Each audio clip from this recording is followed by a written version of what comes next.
গোটা মক্কা নগরীতে উমর আডে আর বলে, আজকের থেকে আমি উমর ঘোষণা দিলাম প্রকাশ্যে আল্লাহর হুকুম পালন করা হবে, যে বাধা দিব তার গর্দান আমি উমর রাখবো না। অথচ সেই নামাজ উমর কালেমা পড়ার পরে প্রকাশ্যে শুরু হয়ে গেল। এর আগে লুকিয়ে লুকিয়ে নামাজ চলত রে মক্কাতে। প্রকাশ্যে নামাজ পড়লে বেঈমানরা নামাজি ব্যক্তির উপরে আক্রমণ করত, মারধর করত, এমনকি আল্লাহর নবীর উপরে পর্যন্ত আক্রমণ করছে। আল্লাহর হাবিব একবার খানে কাবার সামনে পয়গম্বর যখন নামাজ পড়তেছিল, বেঈমানেরা আবু জাহেলেরা উতবা উতাইবা সায়বা নবীর নামাজের সামনে দাঁড়াইয়া টিটকারি মস্কারি শুরু করছে। হঠাৎ করে একজন বলতেছে, এই মুহাম্মদের উপরে যে উটের নারী বুড়ি রাখতে পারবে তারে পুরস্কারিত করব। নাউজুবিল্লাহ বাড়ি দিয়া বলেন। উতবা বলেন, আমি পারব। উটের নারী বুড়ি আইনা নবী সাজদায় গেছে, পিঠের উপরে রেখে দিচ্ছে। নাউজুবিল্লাহ। আল্লাহর নবী সাজদা থেকে উঠতে পারে না, অনেকক্ষণ ধরে নবী সাজদায় পড়ে আছে, উঠতে পারে না। হযরত আবু বকর রাস্তা দিয়া যাচ্ছিল, তাকায়া দেখে আল্লাহর হাবিবের উপরে উটের নারী বুড়ি রাইখা বেঈমানের বাচ্চাগুলি পাশে দাঁড়াইয়া দাঁড়াইয়া টিটকারি আর মস্কারি করতেছিল। আবু বকর দৌড়াইয়া গেলেন, আবু বকরকে মারধর করে, আবু বকরকে নবীর কাছে আসতে দেয় না, আবু বকরকে রক্তাক্ত করছে। এবার আবু বকর দৌড়াইয়া ফাতেমার কাছে গেছে। তখন ফাতেমা ছোট ডাক দিয়ে বলে, ফাতেমা, তোমার আব্বা খানে কাবার সামনে নামাজরত অবস্থায় সেজদাতে আছে, বেঈমানের বাচ্চাগুলি আমার নবীর উপরে উটের নারী বুড়ি রাখছে। ফাতেমা গো, দৌড়ায় যাও, তোমার আব্বা শরীর থেকে উটের নারী বুড়িগুলি সরাইয়া দাও।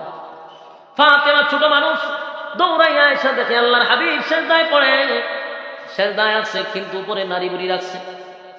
ফাতেমা ছোট মানুষ দাঁড়াইয়া চোখের পানি ছেড়ে দিয়া বলে, মক্কার মানুষেরা রে, আমার বাবা কোনদিন কারোর সঙ্গে চোখ রাঙ্গায়া তাকায় নাই, আমার বাবা কারো হক নষ্ট করে না। এই মক্কার মানুষ কি এমন অপরাধ করলো? আমার বাবার তো কেউ নাই, মা নাই, বাবা নাই, আত্মীয় স্বজন কেউ নাই, আমার বাবার উপরে তোমরা এইভাবে নির্যাতন করলে। ছোট মানুষ সরাইয়া দিল, কষ্ট করে উটের নারী বুড়িগুলি পিঠ থেকে সরাইয়া দিছে। আল্লাহর হাবিব সেজদার থেকে উঠতে দাঁড়াইছে, নবীর চেহারা মোবারকটা লাল হয়ে গেছে। আল্লাহর নবী নামাজ শেষ করে দুইটা হাত উত্তোলন করে খানে কাবার দিকে তাকায় বলেন, মালিক, এই মক্কা নগরীর সামনে আপনার কুদরতি পায়ে আমি সেজদা দিলাম, কোনদিন আমাকে রক্তাক্ত করলে অভিশাপ দেয় নাই। আমার নবী কত রক্তাক্ত হয়েছে, কোনদিন অভিশাপ দেয় নাই গো। তাই ফেরে ময়দানে নবী রক্তাক্ত হয়েছে, গজবের ফেরেশতা নবীর সঙ্গে সাক্ষাৎ করছে। আল্লাহর নবী বলে, সাবধান সাবধান, তায়েফের একটা মানুষের উপরে গজব দিবা না, বরং আমি দোয়া করি তায়েফবাসীকে যেন আল্লাহ হেদায়েত দেয়। তার মানে আল্লাহর পয়গম্বর অভিশাপ দেয় না। এত নির্যাতন করছে নবী, কোনোদিন অভিশাপ দেয় না, রক্তাক্ত হয়েছে, অভিশাপ দেয় না। কিন্তু সেদিন আল্লাহর নবী দুইটা হাত তুলে বলে, মালিক, আমারে যদি রক্তাক্ত করতো আমি তোমার কাছে অভিশাপ দিতাম না, আমারে যদি মেরেও ফেলতো তাদের ব্যাপারে আপনার কাছে অভিযোগ দিতাম না, কিন্তু আমার কষ্ট লাগছে, আমি আপনার কুদরতি পায়ে ছিলাম, আমি সেজদায় ছিলাম, আমার মজা লাগছিল, কিন্তু এমন সময় তারা নাপাক জিনিস আমার পিঠের উপরে রাখছে। আল্লাহ, আমি আর বরদাস্ত করতে পারলাম না। যারা আজকে কাজটা করছে একজনও তুমি ছেড়ে দিবা না। আমার নবীর দোয়া অথবা বদোয়া ডাইরেক্ট কবুল, কোনো পর্দা নাই, কোনো পর্দা নাই। সুবহানাল্লাহ।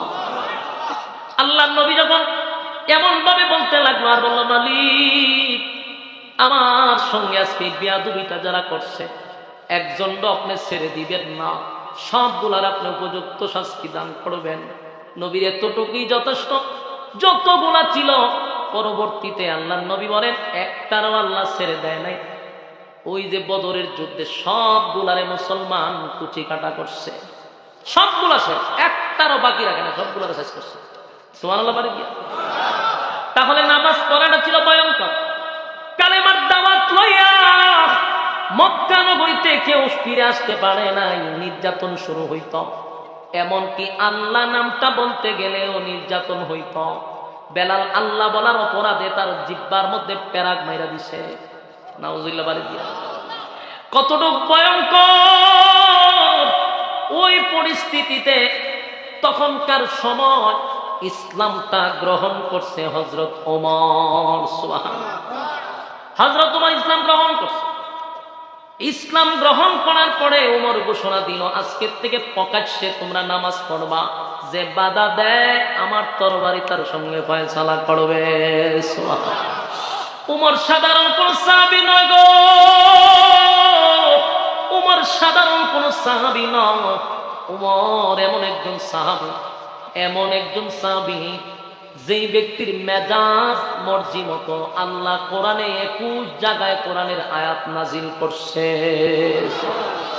কয় জায়গায়? 21 জায়গায় কোরআনের আয়াত নাজিল হইছে। উমর যা চাইছে আমার আল্লাহ তা পাঠাইছে। সুবহানাল্লাহ। আমি আপনাদের কাছে বলবো, উমরকে চিনার চেষ্টা করুন, এরপরে বাকি আলোচনা শুনলে বুঝতে পারবেন উমর কেমন সাহাবী। উমরের মেজাজ আল্লাহ পছন্দ করত গো, উমরের মেজাজ বড় পছন্দ করত। উমর এমন একজন সাহাবী ছিল, ইসলামের ব্যাপারে বড় কঠোর ছিল। যেই রাস্তা দিয়া উমর যাইত, ভুলেও শয়তান এই রাস্তা দিয়া গেছে না। সুবহানাল্লাহ। শয়তান তো মানুষের সাথে থাকে, ঠিক না? কিন্তু উমরের সাথে থাকবো দূরের কথা, রাস্তা দিয়ে উমর গেলে এই রাস্তাতে শয়তান গেছে না। সব বনাস। এখন বুঝেন উমর কেমন সাংঘাতিক। শয়তানের পর্যন্ত ডরাইত। শয়তান যেই রাস্তা দিয়া উমর যায়, শয়তান জীবনও যাইতো না। এই হলো উমর, যার মেজাজটা আল্লাহ পছন্দ করে। উমর যা চায় আসমান থেকে তা পাঠানো হয়। একবার এক মুনাফিক মরে গেছে, ছোটখাটো মুনাফিক না, আন্তর্জাতিক খ্যাতি সম্পন্ন মুনাফিক, যার ব্যাপারে আল্লাহ ডাইরেক্ট লিস্টি পাঠাইছে, হুজুর এই লোকটা কিন্তু সাংঘাতিক মুনাফিক, নবীর কাছে পাঠাইছে। আল্লাহ নবী আশ্চর্য হয়ে, সব বোনা সব বোনা, হে যে আমার সাথে থাকে, আমার সাথে নামাজ পড়ে, আমার সাথে চলাফেরা করে, হে বলে মুনাফিকের সর্দার। মুনাফিক কিন্তু ইহুদি হয়, মুনাফিক খ্রিস্টান না, মুনাফিক হিন্দু না, মুনাফিক মুসলমানের মধ্যে হয়। আর মুনাফিক গুলাকে চিনা বড় কঠিন, কারণ দাড়ি থাকে, টুপি থাকে, পাঞ্জাবি থাকে, দেখতে সুরত বালা থাকে, কিন্তু হে হুদ্দা শয়তান, শয়তানের খারাপ শিল্পী। দেখতে বোঝা যায় মাশাআল্লাহ, তসবিও জোকে, আবার প্রয়োজনে মুনাফিকে মক্কা গিয়ে হজ হয়ে যায়। বাস্তব না বাস্তব? কিন্তু হে মুনাফিক আপনি বুঝবেন না, ইসলামের সব সময় ইসলামের 12টা এর দ্বারাই বাজে, অথচ এর দ্বারা কোনো আলেমের ইজ্জত কমে, অথবা এর দ্বারাই সমাজের কোনো দুর্ঘটনা ঘটে, কিন্তু এর দোয়া শোয়ার বাইরে, এর দরান যান। এটা হলো মুনাফিকের একটা বৈশিষ্ট্য। আল্লাহ রাসূল এর ভাই ছায়া কয় সব না, কিন্তু এরা বুঝাইছে না। যত বড় দাঁড়িয়া ভাগরি লাগাইয়া বইছে, বুঝা যায় আল্লাহর ওলি, আসমান তেলাই নাইছে, কিন্তু হে উদ্দাস হয় না। আল্লাহ জানাই দিচ্ছে যে লোক বালা না, এর একটু দূরে থেকে। ইয়ে কি করতো জানেননি? কিতাবে লেখছে রাসূল যখন বক্তব্য দিত, হে উঠতে হারিয়ে হয়তো এক আল্লাহ রাসূল যখন বক্তব্য দিবে, খুব সুন্দরভাবে আপনারা বসুন, খুব নসিহত করতো মানুষকে, মানে যদি সব বনাস দ্বিতীয় আল্লাহর ওলি। কিন্তু এইরকম শয়তান আছে। এই লোকটা ইসলামের অনেক ক্ষতি করছে, একদিন মারা গেছে। তো তার ছেলের নাম হলো আব্দুল্লাহ, উনি আবার সাহাবী। রাসূলের কাছে আইছে দৌড়ে, রাসূল জিজ্ঞাসা ঘটনা কি এইভাবে কেন? হুজুর আমার আব্বা মারা গেছে। তো রাসূল তো জানে আব্বাতে কত নম্বরের কারিগর আছে। রাসূল বলতে আমি কি করতাম? হুজুর আমার বাপ যে বালা না, এটা আমিও জানি। আমার বাপ লোক বেশি সুবিধার আছে না, ইসলামের 12টা বাজাইছে, আমিও জানি। কিন্তু আমার আব্বা তো মইরা গেছে, আমার কিন্তু মায়া লাগতেছে। ওনা আমার একটা ছোট্ট আবদার আছে হুজুর। আবদার তৈল আমার আব্বার জানাজা যদি আপনি ভরাই দিতেন, তাইলে আমার মনটা শান্তি পাইতাম, আল্লাহ হয়তো এই উসিলা মাফ করে দিত। রাসূলের মায়া দেয় এত বেশি। রাসূল কাছে ঠিক আছে, আমি জানাজা ভরাই কিন্তু আল্লাহ মাফ করে দেয়, তো অসুবিধা কি? রাসূল কাছে আমি ভরাম না।